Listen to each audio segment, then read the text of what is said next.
ازيكم عاملين ايه؟ يا رب تكونوا بخير. معاكم محمد ايهاب. متنسوش تعملوا لايك واشتراك في القناه وشير عشان يوصلكوا كل جديد باذن الله من الفيديوهات. فعلوا الجرس باذن الله. لو اكيد حابين تحجزوا قراءه خاصه تقدروا طبعا تواصلوا معايا على الواتساب على الارقام اللي هسيبها لك تحت في الديسكربشن بوكس او صندوق الوصف من مصر ومن جميع انحاء العالم. وكمان تقدر طبعا تحصل على قراءات بخصم 50% لو منتسب للقناه عن طريق كلمه انساب او جوين او انضمام. تقدر طبعا انك تنتسب للقناه وتحصل باذن الله على الخصم المناسب ليك عن طريق القراءات الخاصه. كمان الناس اللي حابه انها تنتسب تقدر طبعا انك تنتسب للقناه عن طريق المقاله اللي بسيبها لك تحت في الديسكربشن بوكس او صندوق الوصف، عن طريق الاشياء او الخطوات اللي بتتبعها ديت. او هسيب لك فيديو في علامه الاي او في الفيديوهات اللي بسيبها لك تحت برضو في الديسكربشن بوكس. تقدر طبعا انك تنتسب عن طريق العروض والاسعار كمان بسيبها لك في الفيديو. يلا كده بقى مش طول عليك، وتعالى كده بأول حرف من اسم الشخص ده حسب الحروف الموجودة في صندوق الوصف. كمان هتعرف بإذن الله الشخص ده عايز منك ايه في الوقت الحالي. يلا كده نسمي الله ونقول بسم الله الرحمن الرحيم. الاختيار حسب الحرف الأول من اسم الشخص ده. كمان هسيب لكم التوقيتات بتاعة الفيديوهات، وكمان هسيب لكم الفيديو مترجم بجميع اللغات المناسبة ليك إن شاء الله. يلا كده عشان تقدر تشوف الفيديو مترجم كمان مع المشاهدة. يلا كده تعالى نشوف أصحاب المجموعة الأولى. الشخص ده عايز منكم حاجات كتيرة على فكرة. يعني الشخص ده عايز منكم حاجات كتيرة، ده ظاهر معانا اهو. احنا لسه بنقول بسم الله الرحمن الرحيم. في ايه بالظبط؟ بسم الله الرحمن الرحيم.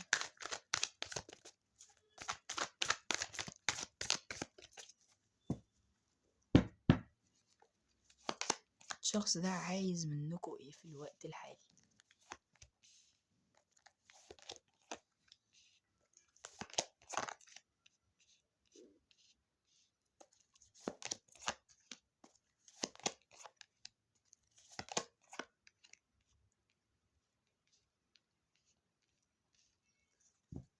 مبدئيا كده الشخص ده عايز منكم انكم تغيروا في الوقت الحالي افكاركم شويه اتجاهه. يعني ايه؟ يعني الشخص ده ممكن في الوقت الحالي حيران، مش عارف انت بتفكر فيه ازاي، او مش عارف في الوقت الحالي انت نظرتك ليه عامله ازاي.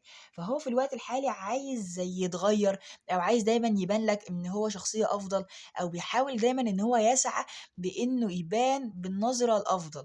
لان الشخص ده ممكن يكون متحير. غالبا دي ممكن تكون علاقه كراش، علاقه منفصلين بقالكم كتير ومفيش تعبير عن المشاعر اصلا. لان الشخص ده محتار في وجهة نظر ايه بالظبط. ان هو في الوقت الحالي مش عارف هل انت لسه عندك الرغبة بانك ترتبط بيه، ام لسه عايزين تبقوا اصحاب بس، او عايزين يبقى في اعجاب بينكم بس. هو مش فاهم الشخص ده، فعايز دلوقتي ان هو يغير نفسه، يبقى مثلا بشكل افضل عشان يقدر يمشي معاك في اي حاجه انت عايزها. لان الشخص ده عايزك على فكره في كل الاحوال، سواء بقى تبقى صاحبه فهو راضي برضه، سواء بقى انت تبقى حبيبه ومفيش مشكله برضه ما عندوش مانع. ولكن الشخص ده اللي بشوفه هنا ان هو في الوقت الحالي زي محتار، او في الوقت الحالي هو مش عارف انت بتفكر فيه ازاي، او انت في الوقت الحالي مش مديله زي مش راسي على بر كده الشخص ده في الوقت الحالي. فهو عشان كده ممكن يكون بيحيرك. فنتيجة التحيير اللي عنده دوت هو جاي منك انت، او هو جاي من علاقتك بيه انت مش مبين له ممكن تكون حاجه، او مش مبين له انت عايز منه ايه في الوقت الحالي بالظبط. فعشان كده هو في الوقت الحالي محتار، او هو بيتجاهلك، او هو مثلا بيعمل اي حاجه تبين لك العكس، فعشان كده هو مش فاهم. الشخص ده عايز منك برضو ان انتوا تبقوا مع بعض، او انتوا مثلا يبقى في ما بينك وما بينه كلام، او في ما بينك وما بينه ارتباط، يبقى في ما بينك وما بينه حاجه معينه. والشخص ده برضو اللي هو عايزه منك انك تهدى عليه شويه. يعني ايه تهدى عليه شويه؟ يعني مثلا لو الشخص ده كان وعدك وعود ورجعتوا مثلا مع بعض تاني بعد كده، فالشخص ده عايزك زي تصبر عليه شويه، او تصبر عليه مثلا عبال ما يقوم نفسه، او يبقى مستقر ماديا او مستقر نفسيا، ان هو يحقق لك كل الوعود او كل الشروط اللي طبعا اللي انت طالبها منه.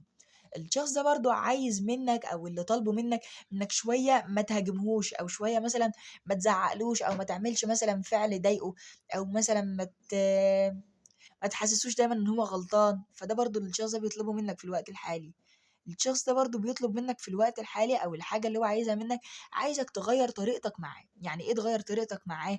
يعني أنت مثلًا بدل ما كنت بتتعامل معاه مثلًا بجفاء، ده لبعض الناس، كنت مثلًا بتتعامل معاه بجفاء، أو كنت مثلًا بتتعامل معاه شوية بشكل فيه عصبية، أو بشكل دايمًا فيه زي رسمية إلى حدٍ ما شوية، عايزك تغيّر طريقتك معاه، إنكم تتعاملوا كالأول كاصحاب، لحد بعد كده أمّا أنتم الاتنين تاخدوا على بعض، وبعد كده الشخص ده يفتحك في مشروع الارتباط، أو الشخص ده يفتحك فعلًا بعد كده في مشروع الزواج بعد كده. اللي باشوفه برضه إن الشخص ده عايزه منّك، هو عايزك تبقى في ما بينك وما بينه علاقة عاطفية، أو في ما بينك وما بينه مثلًا وِدّ، أو في ما بينك وما بينه تصالح. بس هو اللي ظاهر معايا هنا إن الشخص ده عايز العلاقة دي ممكن تكون إلى حدٍ ما سرية شوية. وليه سرية؟ لإن الشخص دوّة ممكن يكون خايف شوية مثلًا بإنّك تطلب وعود أكتر من اللازم، فهو ما يقدرش إن هو يحققها، أو مثلًا لو جه يرتبط بيك، فالارتباط ده محتاج حاجات، أو الارتباط ده محتاج مثلًا شروط، أو محتاج أشياء لازم المفروض إن هو يعملها. فهو في الوقت الحالي ممكن مش جاهز إن هو يعمل مثلًا الأشياء ديّة. فالشخص ده زي عايزك إيه، زي تصبر عليه شوية. فده طبعًا هو اللي عايزه من حضرتك في الوقت الحالي. تعالَ بقى كده هاخد لك برضه إيه كروت تانية كده توضح لنا.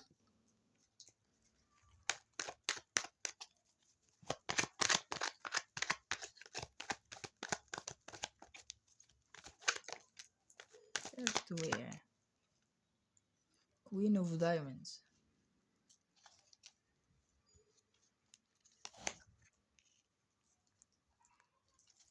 الشخص ده عايز العلاقة سرية بشكل أو بآخر، لإن هو شايفها دايمًا على فكرة إنها لازم تتحط في الحتّة ديّة، أو لازم تتحط في الموقف دوّة، لإن هو ممكن يكون الشخص دوّة مش عايز زي يبيّن مشاعره دايمًا قدّام الناس، أو ممكن يكون الشخص ده خايف على شكله، أو خايف على شكلك أنت كمان برضه. في حاجة ليها علاقة بالشكليات هنا، أو بالمجتمعات، ممكن تكون في فرق في الثقافة، أو في فرق في العادات والتقاليد، مثلًا هو أكبر منّك، أنت أكبر منّه، في فرق حاجة برضه زي كده، أو عائق ما مثلًا مخوّف الشخص ده شوية.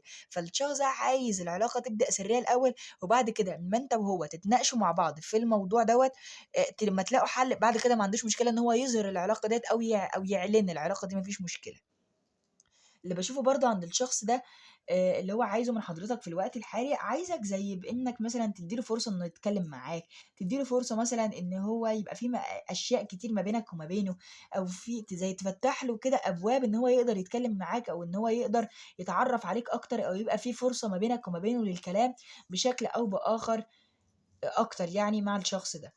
فده طبعًا الحاجة اللي باتمناها للشخص ده في الوقت الحالي، أو هو بيتمنى برضه على فكرة، والحاجة اللي هو عايز يعرفها عنك، يعرف عنك أنت بتفكّر إزاي، إيه مين الناس القريّبة منك، معاك فلوس والّا لأ. برضه على فكرة الشخص ده عايز يعرف برضه كده، الشخص ده عايز يعرف أنت معاك فلوس والّا لأ.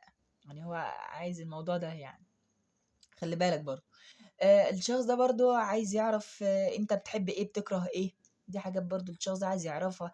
عايز يعرف أنت الحرفة أو الأشياء اللي أنت بتعرف تعملها، أو أنت إزاي بتعرف تصلّح كل الأشياء اللي حواليك ديّة.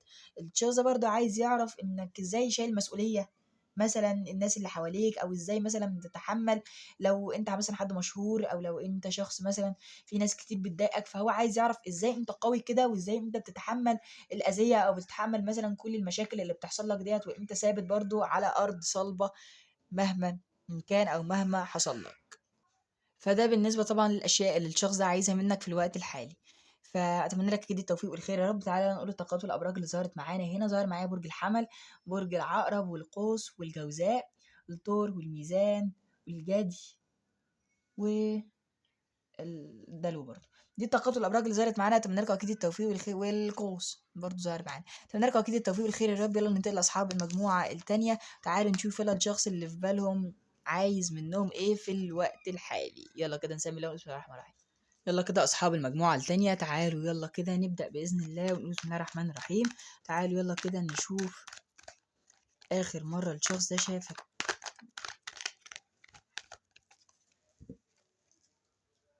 أو إيه اللي الشخص ده عايزه منّك. أنا نسيت نوع القراءة. آخر مرّة الشخص ده شافك فيها كان إيه شعوره؟ دي إحنا إن شاء الله هنعملها تاني، هنعملها تاني إن شاء الله. يعني نبقى نصورها كده وأنزّلها على الصفحة عندي. يالّا كده أنا نسيت الموضوع، دخلت الموضوعين في بعض. تعالوا كده نشوف الشخص اللي في بالك عايز منّك إيه في الوقت الحالي. يبقى أول حرف من اسم الشخص ده.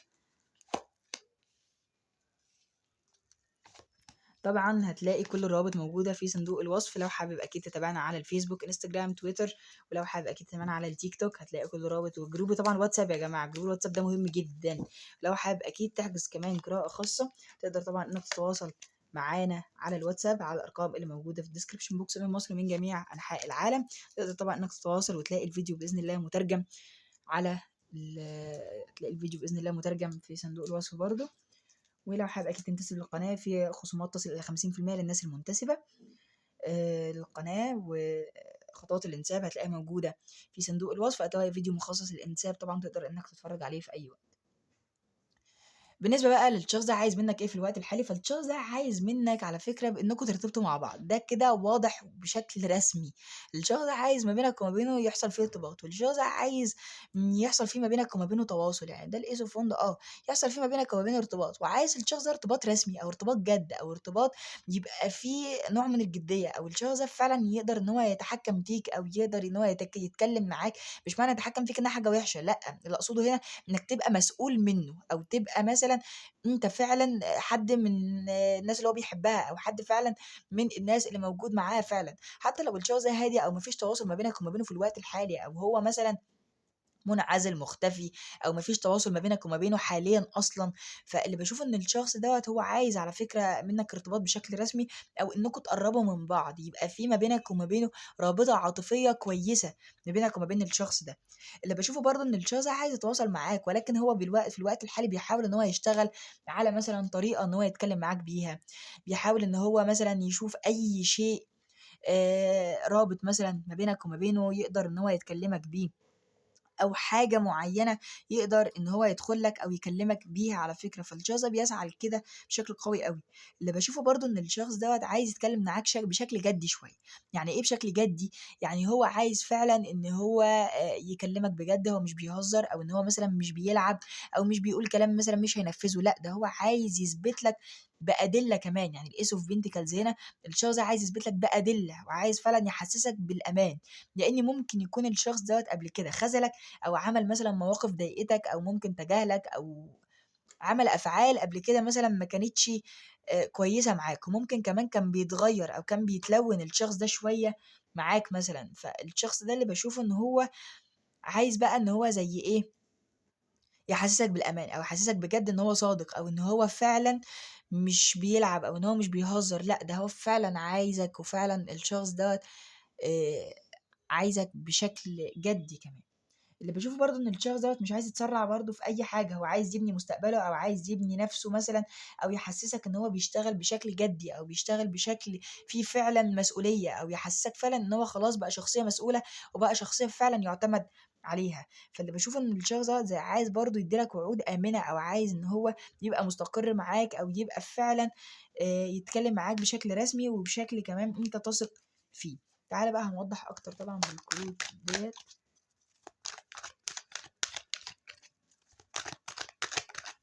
الناس اللي كانت بتقول لنا انتوا مش بتشتغلوا بالكوتشينه، بقى لنا كتير ما اشتغلناش بالكوتشينه، نبقى نعمل لكم قراءات بس الكوتشينه زي ما كنا بنعمل قبل كده. دي كوتشينه كده، دي الكوتشينه دي بتاعتي، دي انا عملتها طبعا.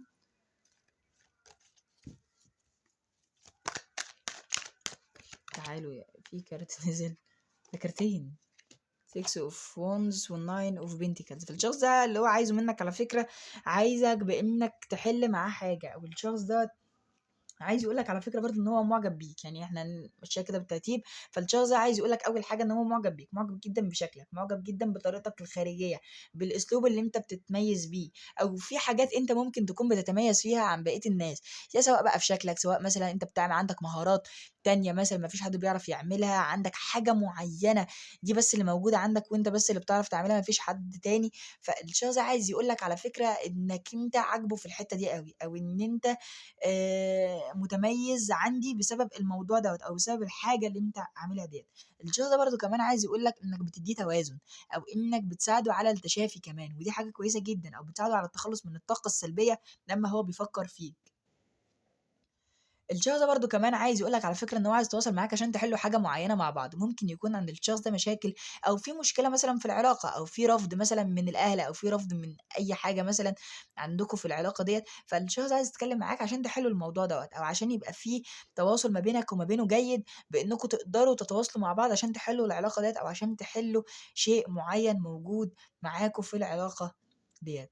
فده طبعًا الشخص ده عايزه منّك في الوقت الحالي، أتمنى لك أكيد التوفيق، وأتمنى طبعًا إن هو طبعًا يكون انطبق عليك، أشوفك إن شاء الله على خير في فيديوهات تانية كتير، كان معاكم محمد إيهاب، بالتوفيق ليكم جميعًا، ولو الطاقات والأبراج اللي ظهرت معانا، ظهر معايا برج العذراء، برج الثور، ظاهر معايا برج الأسد والحمل، ظاهر كمان معايا طاقات نارية، العذراء برضه قُلناه، والجدي والدلو، دي طاقات الأبراج والwheel of fortune ديّة يعني ده لأ مش ظاهرة معانا الwheel of fortune الace of pentacles الجدي قُلناه، دي طاقات الأبراج اللي ظهرت معانا، أتمنى لكم أكيد التوفيق والخير، يا رب أشوفكم إن شاء الله على خير في فيديوهات تانية كتير، كان معاكم محمد إيهاب، بالتوفيق ليكم جميعًا.